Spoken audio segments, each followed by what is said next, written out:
we're going to take a break from add, subtract, multiply, and divide and look at the properties of positive and negative numbers. Now, these are kind of the rules of the game. These are the assumptions that we make about numbers. The important ones: associative property, commutative property, and distributive property. Here's a problem. Apply the associative properties, and I've got 3 problems written down here. So first of all, the associative property is what allows us to regroup when we have numbers that are connected with addition or with multiplication. So since this is all addition, the x and the 2 are grouped together, I can change that with the associative property and know that I haven't changed the value of this expression. Now, I do that because now I can add 2 and 7. See, I can't add 2 and x because I don't know what x is, but I can add 2 and 7. So that simplifies this expression down to just x plus 9. So that's one way in which we use these properties, is to simplify expressions. So anytime I want to change the grouping when it's all addition, I can do that. Here's our next problem. 9 times 6y, okay. In parentheses is 6 and y, so what I want to do is change the grouping to 9 times 6 and all that times y. So the associative property changes the grouping. 9 times 6 is 54 times y. So the reason why 9 times the quantity 6y comes out to be 54y is because of the associative property of multiplication. Here's another problem. How about 1/3 times 3x? Well, this is also going to be the associative property. Instead of grouping the 3 and the x together, and this is multiplication between 3 and x. They're not connected together.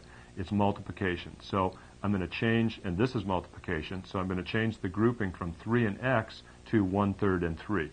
And write this as 1/3 times 3 times x. Now, 1/3 times 3 is 1 times x is simply x. So that's another property of numbers that says that 1 times any number is the number itself.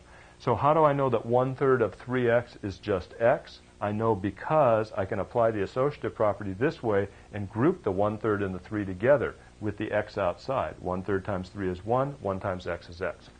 The next few problems we want to work involve the distributive property. Let's apply the distributive property. The distributive property works with multiplication and addition and subtraction. So multiplication distributes over addition or subtraction. So I multiply 8 times x, and I get 8x. Subtract, that's that subtraction sign, 8 times 2, which is 16. So 8x minus 16 is the result of distributing this 8 over this difference, x minus 2. Here's our next problem. 2 times the quantity 3a plus 7. I want to apply the distributive property. So I have 2 times 3a plus 2 times 7. Now, I can actually multiply here. 2 times 3a by the associative property is 6a. I won't show all those steps, but it does come out 6a. Plus 2 times 7 is 14.